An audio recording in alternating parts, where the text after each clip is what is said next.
Thank you very much at magandang araw mga kaibigan. Nagbabalik po ang inyong programang Aksyon Central Luzon Special Edition. Ito po si Sunny Lopez. At meron po kaming gustong ikwento sa inyo dahil kamakailan lamang ay nagpirmahan po ang mga persons with disability or physically challenged individuals, no? Dito ho sa Clark Development Corporation at saka po sa Clark Investors and Locators Association para sa ganun po ay matupad po yung sinasabi ng batas na magkaroon po ng tsansa na makapagtrabaho po itong ating pong mga kapatid na sabihin na ho natin na merong kapansanan, no? Pero masasabi natin na wala silang kapansanan dahil marami po sa kanila ay ang gusto naman po ay talagang makatulong, no, at makapagtrabaho. Kaya po ang ating mga panahon ngayon, sa kanan ko po mga kaibigan, ang OIC ng Persons with Disability sa lungsod ng Angeles, yung Integrated Program for Differently Abled Persons, si Miss Alma Vital. Welcome po, ma'am. Salamat po. Malaking opportunity po ito sa amin na maging panahuin nyo sa inyong palatuntunan. Matagal na akong nag-i-invite ng mga ganyan eh. Opo. Kasi mamaya kukwento natin, no, that after 3 years po ng kayot, no, ay na-approve din po itong naipasa ho just very recently. Ito dati na rin ho nating nakakasama sa mga various interviews, no, sa ating pong programa. Siya po ang focal person ng PWD sa Mabalacat, si Aling Rowena de la Cruz. Aling Rowena, welcome again, ha? Opo. Magandang hapon po sa inyong lahat. At salamat po sa pag-imbita niyo sa amin ulit. At kami po ay nagpapasalamat. At last, yung pong matagal na nating pangarap, matutupad na po ngayon.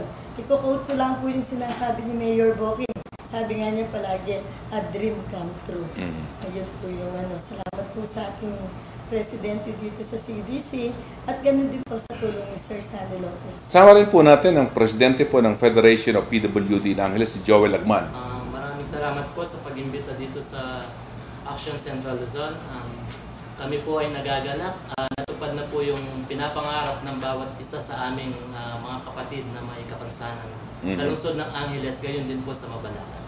Hindi lang yan, yung mga ibang mga bayan yan, sasama rin yan. Dahil hindi naman natin masasabi, hindi naman kayo taga-Angeles at Mabalacat, hindi kayo kasama dito. Pero ito ho kasing dalawang grupong ito, no, mga taga-Angeles, taga-Mabalacat, ang kasama rin ho natin sa pagpupursige kasi sila po ay highly organized, di ba? Aling Weng, kayo, Miss Alma, di ba? Organized po ang kanilang mga asosasyon, no? Okay, after si Joel, no, kasama rin natin si Baby Carmelita Santos, no, PRO ng Federation of PWDs in Angeles City. Okay. Tapos si President po ng Mabalacat Federation ng PWD, si Hilario Bong Diaz. Magandang hapon po sa ating lahat dito at salamat po kami at na-invite kami dito sa programang Action Central. Marami pa tayong pag-uusapan, ha? Meron pa tayong i-share na information sa kanila na makakatulong na malaki, no? Tapos po yung pinaka-head po ng Persons with Disability, yung Persons with Disability Affairs Office, PWDAO, si Mr. Michael Miranda. Good afternoon po. Salamat po na imbitahan kami dito sa Action Central Luzon. Salamat po din sa CDC at list now yung mga PWD, parang meron ng light dun sa tunnel na nakikita para magkaroon ng pag-asa ng kapag maging part ng nation building dito sa Central Luzon. Tama yun. Alam niyo, kukwento ko lang, no? Nakadalawang presidente ho kami, isa sa Angeles at saka isa ho sa Mabalacat ang namatay, no? Sa kakantay po nito, no? Dahil po talagang masusi ho namin pinag-aralan para ho maging makatotohanan nga. Pero sinong gusto magkwento? Na marami sa mga persons with disability or physically challenged individuals ay gusto naman magtrabaho at ayaw nilang Mr. PWDAO. Kwento mo naman. Anong natapos mo, ikaw? Ako po sir, Civil Engineering sa University of the Philippines. Pero ngayon, nasa IT sector ako kasi mas convenient sa aking condition. So, usually mga PWD sa ngayon, ano na sila eh, gusto na nila nasa mainstream na sila.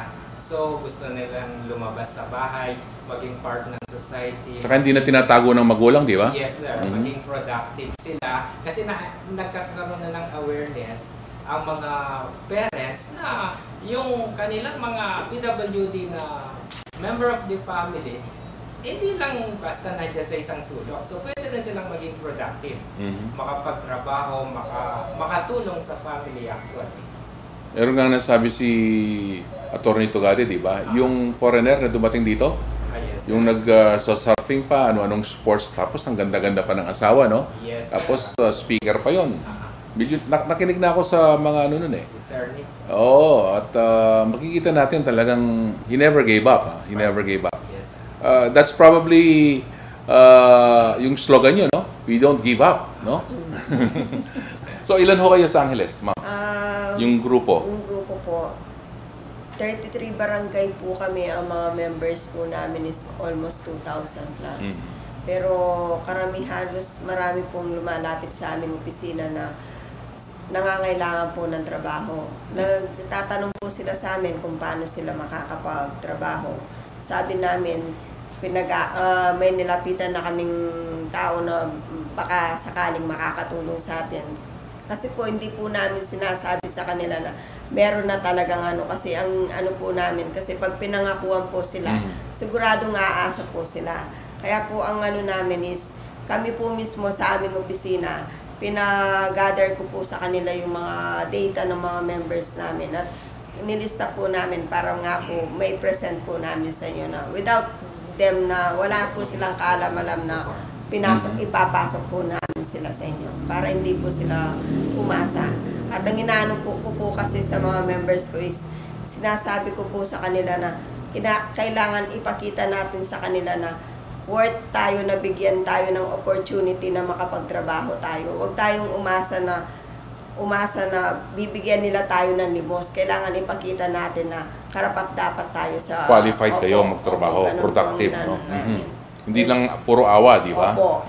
Hindi na po uso yung awa ngayon. Kailangan ipakita nila na may kakayahan sila at may karapatan silang maging parte ng lipunan. Tama po yan. Lagi kong sinasabi sa mga members namin. O kayo po, ma'am, ilan na po kayo sa Mabalacat ngayon? As of now po, more than 800 na po kami.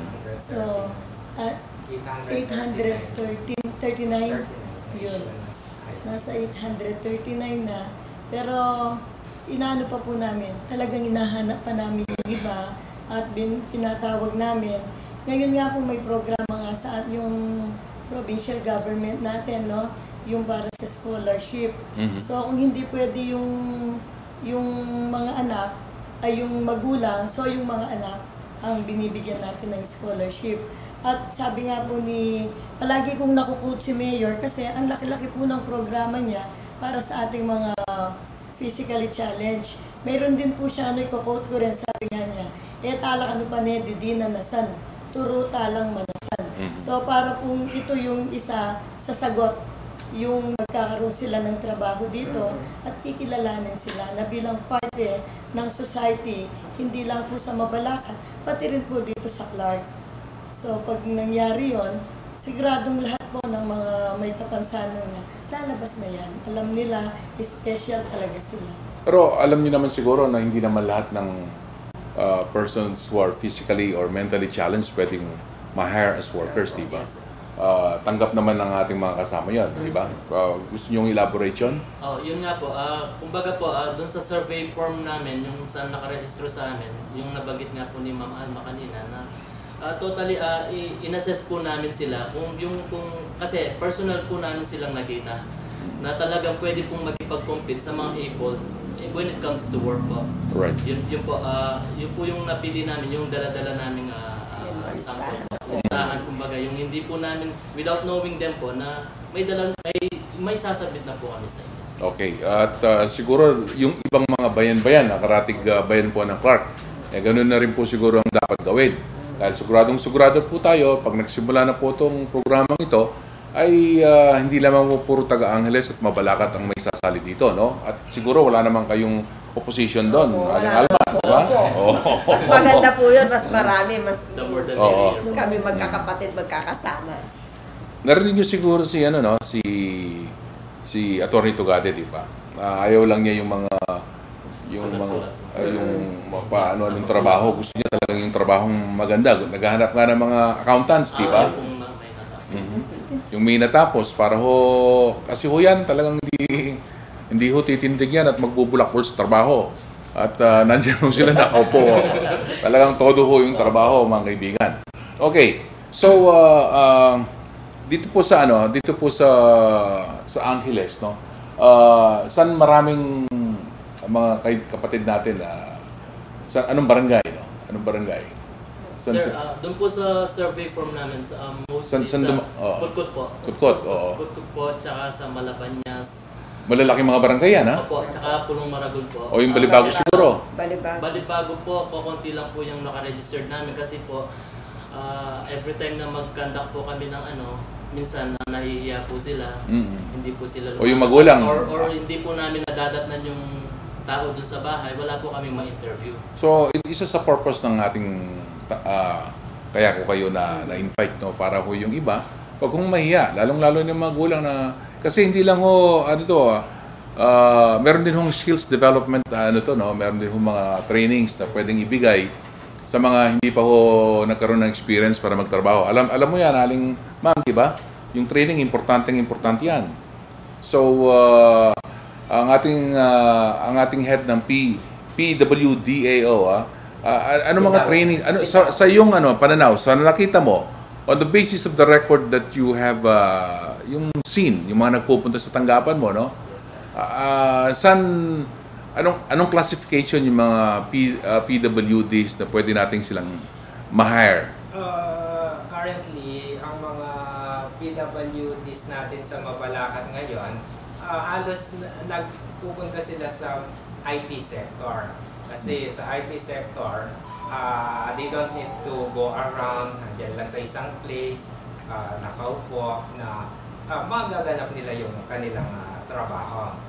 Pero sa Mabalacat kasi, we are planning on conducting saturation drive per barangay para po ma-build namin yung educational profile ng PWD sa Mabalacat so that ma-identify yung different skills so that pag yung sila mag-hire na sila, meron na tayong Naka-ready? Yes, naka-ready na mga persons with disability na pwedeng i-place. Okay, si Mambong, kasama ba kayo sa nagpa-planning dito? Very active yung Mabalacat at saka yung Angeles dito, di ba?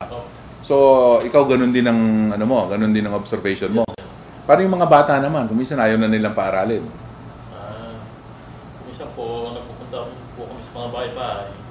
Naalok namin na yan yung mga bata. Oo. Kasama sa programa namin. Oo. Meron kayong programang pambata. Hindi lang yung pang-adults na. Hindi po, yung ibig sabihin sa pagtulong sa kanila, yung po mga namin, tulungan sila, hindi lang sa pag-aaral, gano'n. Kasi si Mr. Tugade, ang presidente ng Club Development Corporation, na-invite siya sa graduation, di ba, ng Mabalacat City College. Meron siyang nakwento, di ba? Natatanda mo yung nakwento niya? Hearing impaired na graduate ng IT sa... Yung Mabalacat pala, yung Mabalacat College, nag-hire sila ng additional additional teachers. Sign language interpreter. Kasi hearing impaired yung mga nag-IT. So, para at least habang nag-explain yung talagang teacher, yung sign language interpreter, siya yung nakikipag-usap din sa mga hearing impaired na IT students sa City College. And sila gumraduate, Yes, they did not give up, no? Yes, sir. They graduated, and more, I think, will be graduating in the future, no? Yes, sir. Especially kasi meron tayong high school for hearing impaired sa Mabalacat, sa Mawakere Settlement High School. Sa Mabalacat, meron po tayong dalawang elementary schools na nakikater sa mga PWD and 1 high school. So hindi na sila nakakahiya, no? Yes, sir. Even the parents, no, na...